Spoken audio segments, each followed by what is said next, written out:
A graça e a paz a todos. Uma pessoa, certa vez, me falou de uma angústia que tinha porque não conseguiu responder a uma questão de um colega universitário ateu. E a questão era a seguinte: qual o sentido de acreditar em um Deus que criou todas as coisas? Qual a lógica de acreditar em um Deus? E qual o propósito disso tudo? Para mim, não há lógica nenhuma nisso. Essa era a questão do colega universitário ateu. E eu disse a essa pessoa que ela deveria responder da seguinte maneira: ora, então quer dizer que há muito mais lógica e muito mais razão em tudo ter existido aí desde sempre, sem uma razão que trouxesse tudo à existência. Então, nisso há muito mais lógica, né? De um caos primordial, sem razão alguma, por forças aleatórias, ter surgido a ordem, a beleza e a razão. Então, nisso há muito mais lógica, né? Então, veja que quando a coisa é colocada deste modo, nós só podemos concluir, juntamente com o salmista: diz o tolo em seu coração, não há Deus. E é a partir desse pressuposto que nós vamos iniciar essa comunicação, ou seja, a partir do fato de que Deus existe. E com isso surgem algumas perguntas que são, na verdade, milenares. Essas perguntas vão suscitar um problema, que é o problema sobre o que eu vou discorrer hoje. Essas perguntas foram suscitadas pelo filósofo grego Epicuro. E as questões que ele trazia era a seguinte: se Deus é bom, por que ele não deveria querer eliminar o mal? E se ele é todo poderoso, ele não deveria conseguir eliminar o mal? Contudo, o mal ainda existe. E é com esse problema que nós temos que lidar. Nós que defendemos que Deus existe. Nós fazemos uma pergunta juntamente com Leibniz, que diz o seguinte: se Deus existe, de onde vem o mal? Mas se Deus não existe, de onde vem o bem? Nós partimos do pressuposto de que Deus existe. E aí precisamos responder: qual é a origem do mal? Um Deus todo bondoso, será Ele mesmo a origem do mal, a fonte do mal? Talvez essa seja a resposta mais simplista, mas ela não condiz com a natureza do ser de Deus, a natureza divina. Ok? E aí nós vamos sustentar juntamente com Leibniz, um filósofo do século XVII, que dizia que nós devemos buscar a fonte do mal naquilo que ele chamava de natureza ideal da criatura, na essência da criatura.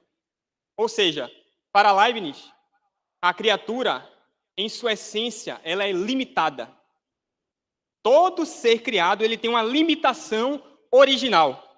E é aí que deve ser procurada a fonte e a origem do mal, nessa limitação das criaturas.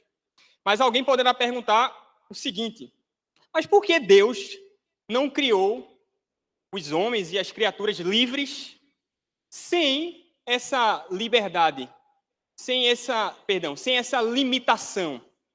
Ora, a resposta já está dada, porque isso já é a essência de ser criatura. Pelo simples fato de as criaturas terem sido criadas, isso já as dá uma limitação, porque só Deus é o único ser necessário, ou seja, o único que é eterno e ilimitado. Então, seria como querer que Deus criasse um outro Deus. E isso é um absurdo e uma impossibilidade. Talvez, com Leibniz respondendo desse modo, a gente tire as angústias do nosso coração em relação ao mal. Então, Leibniz define o mal em 3 graus. O mal metafísico, que corresponde a essa limitação que está na essência da criatura, pelo simples fato dela ser criatura. Existe o mal moral, que é o mal que vem do pecado das criaturas livres, que exercem mal o seu livre-arbítrio. E existe o mal físico, que corresponde ao sofrimento decorrente do mal moral. E nós vamos sustentar, juntamente com Leibniz, que Deus quer antecedentemente o bem e, consequentemente, o melhor. Ou seja, Deus só quer o bem, mas ao agir, ele escolhe o melhor conjunto de coisas possível. E aí é como se Deus, na sua infinita sabedoria, movido por sua infinita sabedoria, ele considerasse toda uma infinidade de mundos possíveis e ele escolhe aquele em que há o melhor mundo possível. Um mundo em que o bem prevalece de modo mais perfeito, mesmo que nas partes o mal seja permitido. Assim, o mal só é permitido porque dele Deus faz surgir um bem maior.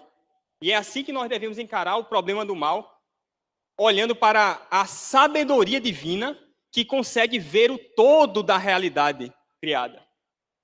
Talvez isso ainda não satisfaça os nossos espíritos inquietos diante dos problemas do mal no mundo.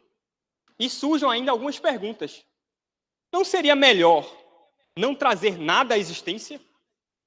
Não seria melhor não criar agentes livres, criaturas livres?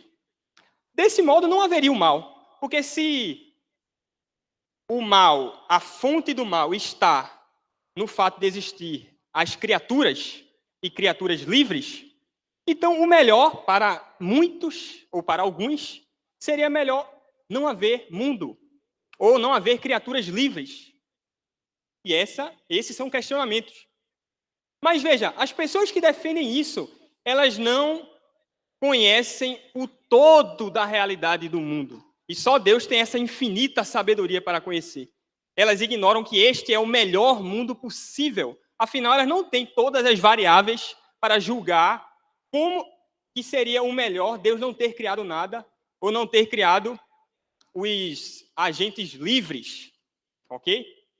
Então, nós vamos sustentar juntamente com Leibniz que o melhor dos mundos possíveis é este que Deus trouxe à existência, um mundo em que o amor de Deus se manifesta de modo mais abundante.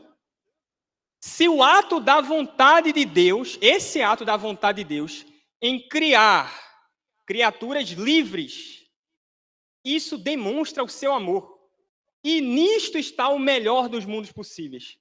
No fato de que Deus, vendo uma infinidade de mundos possíveis, trouxe à existência esse mundo com criaturas livres, de modo que o seu amor se manifesta de modo mais abundante, mesmo que o mal esteja contido nas partes. Mas a realidade mesma é a realidade de luz e de vitória, como está escrito. Onde abundou o pecado, superabundou a graça. E é deste modo que nós devemos olhar para o problema do mal. E agora eu partirei para uma questão mais prática dessa comunicação, já que eu trouxe como que um fundamento de como nós devemos pensar a questão do mal. O mal, ele vem da essência da criatura, que é limitada. Mas eu quero trazer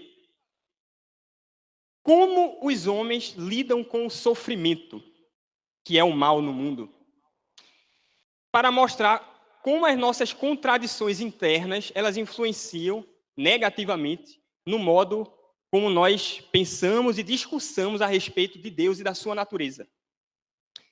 Se eu falar do tema aborto, um tema delicado, se eu perguntar a vocês crentes que estão aqui hoje, você é a favor do aborto? Eu acredito que a maioria de vocês, eu espero que todos, digam, eu sou contra o aborto. Mas se eu adicionar uma criptonita, a palavrinha, esse elemento sofrimento, nessa minha pergunta, e fizer a pergunta do seguinte modo. No caso, preste atenção, no caso em que uma mulher foi violentada e engravidou, neste caso, você crente, você é a favor do aborto como uma possibilidade? Veja que neste caso, talvez alguns de vocês, e olhe para a igreja no Brasil agora, olhe para nós, como nós lidamos com o sofrimento. Talvez alguns de nós que tínhamos o valor de uma vida como um valor inegociável, quando colocamos essa criptonita aqui, nós já titubeamos na nossa resposta. Neste caso, professor Marcos, nesse caso, veja o sofrimento de uma mãe de ter que criar, de ter que carregar uma criança em seu ventre, que foi fruto de uma violência. Neste caso, eu sou a favor do aborto por causa do sofrimento que a mãe vai passar. Veja, a questão gira em torno do sofrimento, e veja como o sofrimento faz o valor inegociável da vida desmanchar, desmoronar. Veja como as nossas contradições internas tornam as nossas convicções tão voláteis. E é assim, com base nessas contradições, que muitas vezes nós pensamos a respeito de Deus. Um outro exemplo, ainda sobre o aborto. Se uma mãe faz exames, vai ao médico e o médico lhe diz que a criança, isso é possível verificar, vai nascer com um tipo de malformação, ou com síndrome de Down, ou qualquer coisa nesse sentido. E eu perguntar a vocês crentes, eu estou falando de crentes aqui, e eu perguntar a vocês crentes, neste caso, você é a favor do aborto? Talvez alguns de vocês, muitos de nós, talvez, olhando para o sofrimento, digam, neste caso, eu sou a favor do aborto. Afinal, veja o sofrimento, a vida sofrida que a criança vai ter, uma má formação, uma síndrome de Down, ou qualquer tipo de deficiência. Os pais sofrerão para criar essa criança. Não é isso? Não é assim que nós muitas vezes pensamos? Veja, o valor de uma vida, que é considerado um valor inegociável para nós, foi totalmente desmoronado. Isso demonstra as nossas contradições internas. A verdade é que nós queremos ser melhores, mais sábios e mais bondosos do que o Criador de toda a terra, do mundo inteiro. É como aquele filme do Bruce Nolan, do Jim Carrey, em Todo-Poderoso. Ele se coloca no lugar de Deus e o Todo-Poderoso lá dá a ele, faça melhor do que eu. Nós queremos agir como Deus. Eu faria melhor do que Deus. Veja, e a história está aí para mostrar, a história mostra isso, que toda vez que os homens arrogaram para si essa ideia de poder reformar o mundo para tornar o mundo melhor segundo o que nós acreditamos, tentando evitar, por exemplo, o sofrimento de algum modo, nós vemos na história as atrocidades que o homem é capaz de fazer. Com esse antropocentrismo que nós vemos.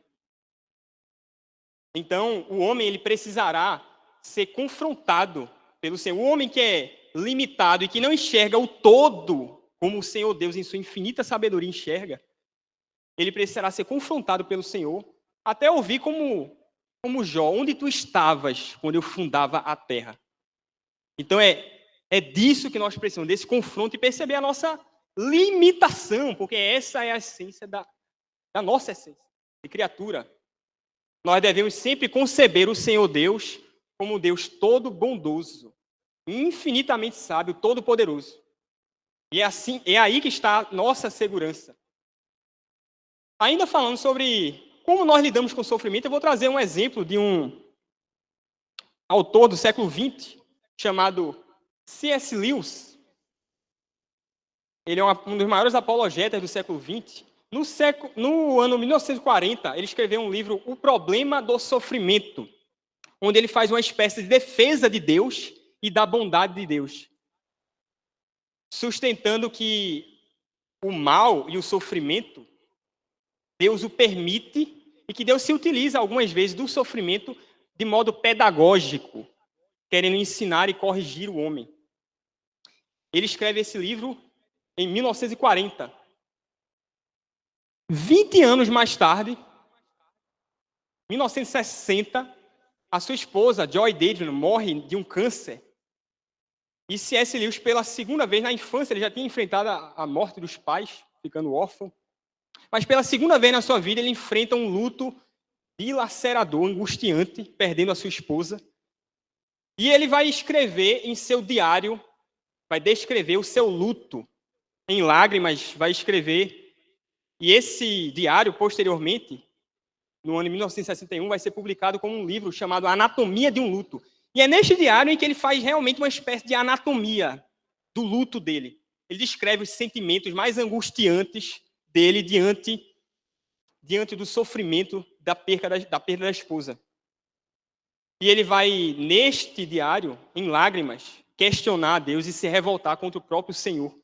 Mas no dia seguinte, ele volta ao seu diário e ele vai escrever o seguinte: você não pode enxergar direito enquanto tiver os olhos turvos de lágrimas. E é assim que nós temos que entender a nossa limitação. Nós sempre tenderemos, entenda, para o mal na nossa natureza caída, em querer acusar a Deus diante dos sofrimentos da vida. Mas veja que Deus, ele governa todas as coisas e ele é todo bondoso. Há um livro chamado Claridade, um autor contemporâneo, Renato Moraes. Neste livro, é um romance. O livro começa com uma tragédia, uma situação de sofrimento. Um jovem estava noivo, a sua noiva morre para o câncer. E o livro começa assim, com impacto. E o personagem, o protagonista, está numa situação de desamparo, de sofrimento terrível com isso. E o livro começa dessa maneira. E ao longo da narrativa, o autor vai como que costurando a narrativa de um modo que você percebe, você vê que há as mãos hábeis de um autor que não é aquele que escreveu o livro, que sustenta e cuida e como que dá a providência na vida desses personagens, principalmente o protagonista. Em meio à trama humana dos personagens que agem livremente, você vê que há um autor da vida deles que faz convergir todas as coisas para o bem deles. E é deste modo que nós devemos olhar para o Senhor Deus.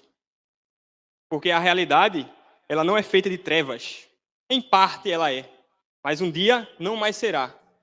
Porque a luz um dia irradiou lá na Galileia, onde estava assentada em trevas, a luz raiou, como diz o Evangelho. Ela raiou e ela raiará no fim dos dias.